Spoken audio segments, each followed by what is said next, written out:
Welcome to this week's lecture about ecologism.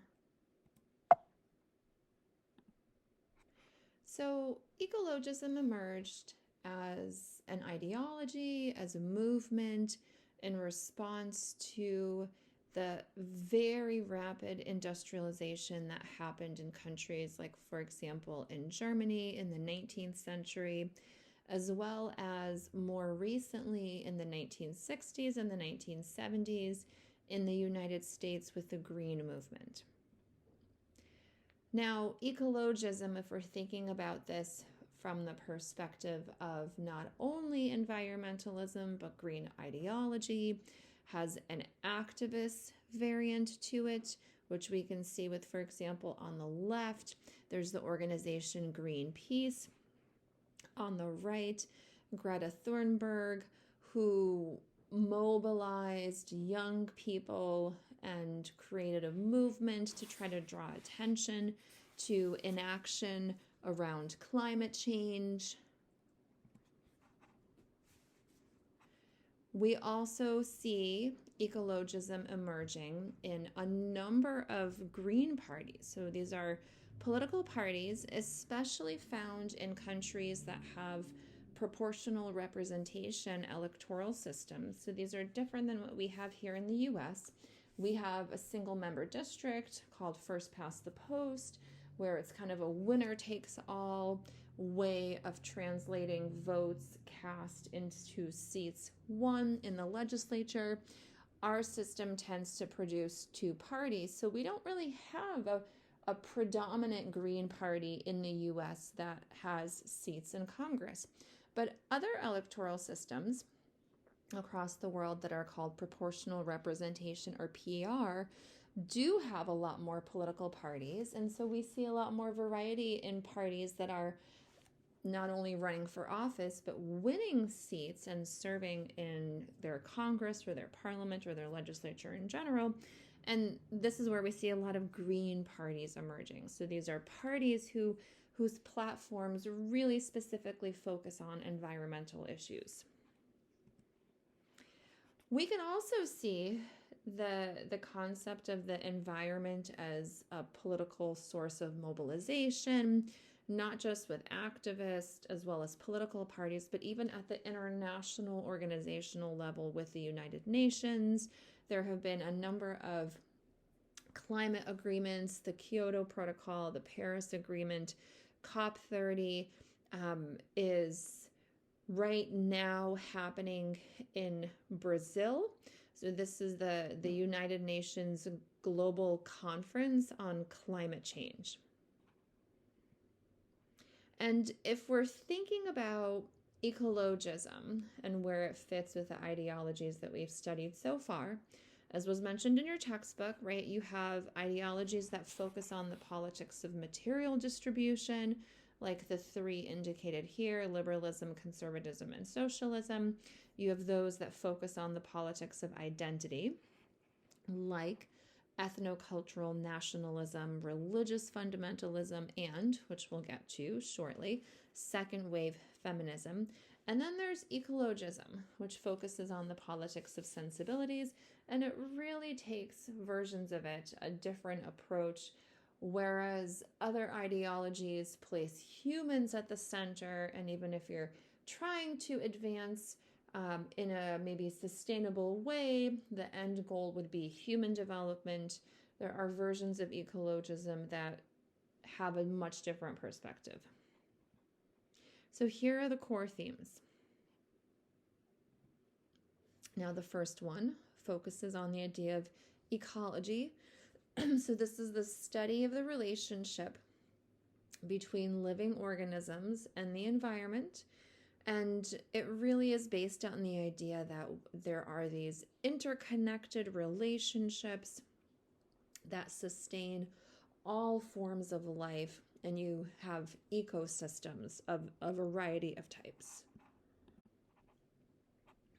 Ecocentrism prioritizes maintaining an ecological balance instead of prioritizing the achievement of human goals, which is what anthropocentrism focuses on, right? All of the ideologies that we have studied this far really prioritizes human needs and interests.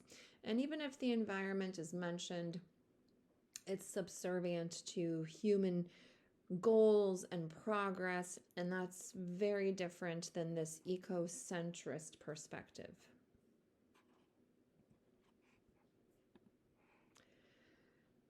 And there's a shallow ecology version that still takes this anthropocentrist perspective, and then there's a deep ecology version that really is grounded in the idea of ecocentrism, that it's not just humans who need to be prioritized, but the entire ecosystem that needs to be put at the forefront. A second core theme has to do with systems thinking. So this is a way of approaching the world, again, building on this idea that we're all interconnected, but that you have systems like ecosystems that are operating. And really, to understand politics, to understand how the world works, we need to look at it from this web of inseparable and interconnected relationships, not just human ones, but in the natural world too, just as important. Another core theme is sustainability. So this is the capacity of a system to maintain its health and continue to exist over a period of time. So there's a few different versions of sustainability.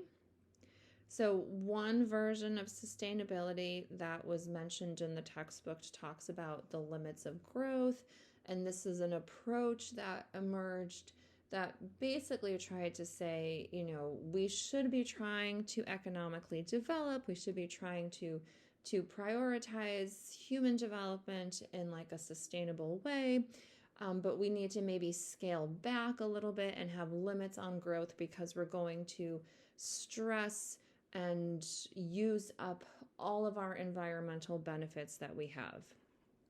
So that's one perspective. Another kind of takes things further and even questions the idea, should we have growth? So we have talked to some extent about development of various kinds when we talked about, say, socialism, and we talked about liberalism in the modern version. But when we're talking about economic development, at the heart of some arguments around economic development is that you need to have economic growth, right? Economic growth is necessary for countries to invest back into their people, into their human capital, to invest back into infrastructure and industries and educations and build up their workforces. And so you need to have economic growth, and it should actually be a main goal of countries to promote economic growth, right? And so here, limits to growth is not saying that you cannot continue to grow economically, but that you need to do so in a more sustained and reasonable way. The degrowth perspective says no. We actually do not think that economic growth is something that all developed countries should be pursuing, not developing ones. Developing countries, those are countries that are low income, middle income, should be trying to grow and improve the lives of people. But from especially a developed world perspective, that we should not be focused on consumerism and materialism and always trying to grow the economy, that it's actually okay to step back from that and to kind of go back to smaller economies, getting closer to the land, for example. This is, if you're interested, there's a link here to a really great article from the New Yorker magazine from early 2020 that talks about this degrowth movement, especially in economics, and how it really questions the assumption of, should we as a species, as a human species, be trying to always pursue economic growth? Even if we say that we're going to do it in a sustainable way, maybe we should not be doing that. So it's a really interesting perspective and a really well-written article if you want to check it out. And the idea of sustainability also another version of it, or another kind of flavor, if you will, within this broad umbrella of thinking about sustainability, is this idea of the tragedy of the commons. So this is really the idea that you have a collective benefit, right?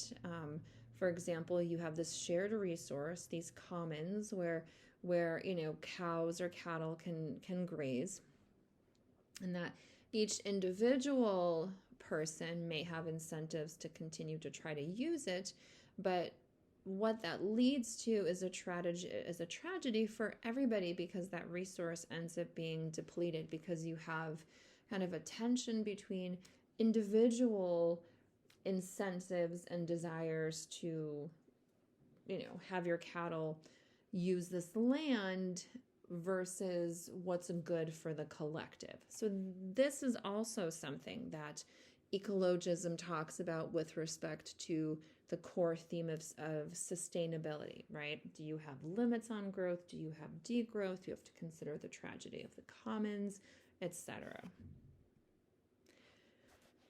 Another core theme of ecologism is focusing on environmental ethics.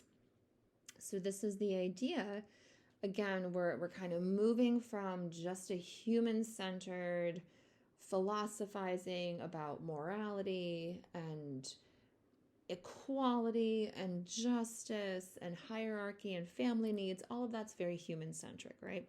That we should really revise that ethical, moral thinking that people have been engaged in for centuries, to redirect it towards the environment, focused on things like ethical veganism, right? So not just engaging in veganism because maybe you think it's more sustainable, but because it really has like ethical implications, as well as the rights of animals. And your textbook had mentioned the Fridays for Future movement. This is the movement of like high schoolers and kids who would come out on Fridays and protest to try to get action on the environment and climate change to be taken by the leaders of countries and members of international organizations. And the final core theme of ecologism is moving from the idea of having, in quotes, to being, right? That this shift in perspective from humans and human development and to one where you are more in tune with the world around you, and you're focused on ecosystems that don't just involve people but involved all kinds of other species, right? That your happiness should not come from consuming and from having, but it should come from being, right? From existing in this more sustainable ecosystem.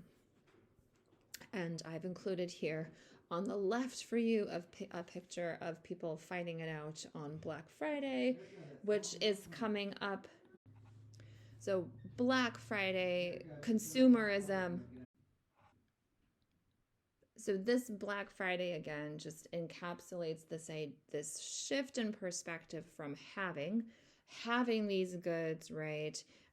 These are the things that make us happy. Are like haul videos that we see on social media about all of the things that people get after the holidays, to a different perspective where your satisfaction comes from other more sustainable sources of happiness, right? That it's maybe you're more connected with nature, you're disengaging from this like rat race of consuming. And although it was not mentioned in your textbook, I think if any of you have followed on social media, this van life movement of people deciding that they're going to give up their homes and switch to this different lifestyle of living in a van, going from national park to national park or national forest or state forest, and reconnecting with nature, that would be an example of how we would see this shift from having here, where we're all kind of fighting it out on Black Friday, to being, right? Being in nature and being more present.